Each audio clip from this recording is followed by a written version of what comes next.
first we talk about setup and posture. And hopefully you can quite clearly see on the right-hand side there how that back's a lot straighter. Yeah.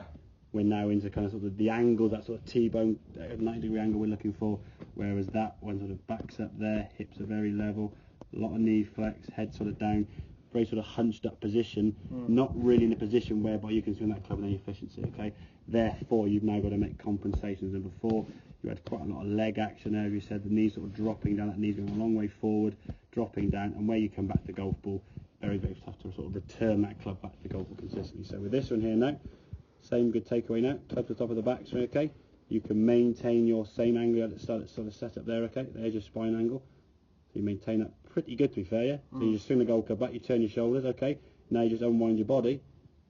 Smidgen rising up, there's a little bit of a smidgen there. We're still getting a better contact right in the middle of the club face, okay? And that rising up will just come a little bit more because obviously that's more of a movement you're been trained and used to do and so on. Yeah. Take a bit of practice with that. A simple little drill you can do to practice that, okay? As you can see, your hips from here, they just sort of fire upwards and forwards, okay? What you can do is actually go up against a wall and just stand there kind of this way and sort of make some swings just without a club, obviously.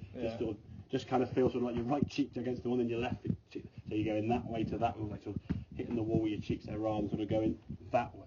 Just a little practice with that, okay? And that's probably more ingrained because that's something you're doing at speed. The good thing is set up statically. You can make the change quite comfortably. You can see the difference in the two postures. That's easy to do because it's just a static change. Takeaway now is looking much more efficient. You don't have to worry about sort of dropping down or standing up. It's then just working on hitting some shots there now. But what you'll find, because you're striking it better, and before when you did this sort of rising up, you'd often catch the toe end of the goal, as we could see there, which opens the club face and sends it right. Most of some of the shots you've hit now have gone a little bit left because you're striking the middle and there's been a sort of a compensation or a fight against the ball going right before with these sort of extra movements, and you think, oh, I don't get the right, I'll try and roll my hands or do other things to compensate, okay? So what we'll look at, okay, in terms of sort of going forward, practice that sort of spine. I use like mirrors and stuff to help you get into the right position. Work on that sort of rotation, keeping that posture throughout the swing as we can. If it all starts going left consistently, we can make adjustments if we need to. But I'm only going to adjust things if we need to. 2 or 3 shots a day. Some have gone straight, some have gone left, some have gone right. But the majority are going that way. If that becomes a consistent trait, we'll then change it.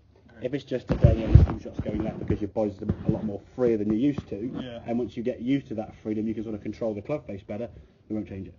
Only really change what you need to change. And from my point of view, rather than you go away with sort of having 4 or 5 changes, you can go away, okay, working on your posture at setup, get that so it becomes literally that way all the time, rather than that way, and then just go and play golf. Swing as naturally as you can, try and repeat that.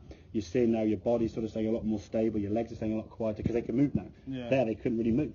So all those sort of effects we had with the knees, the spine, the arms, the dropping, all the changes, by just getting yourself in a better posture now there, you're able to swing the club more effectively. So that's your one thought.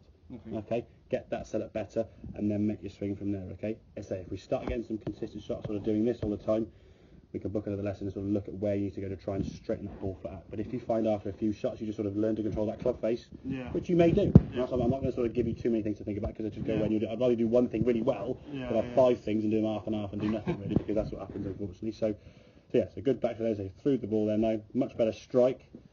Nice twist with the golf ball there. Nice full rotation through this thing. Just a little bit closer with that club face, which is maybe more of a sort of trait to try and fight your old swing when the ball just swinging off the right. I think it could be that, Okay, makes sense? All right. Good man.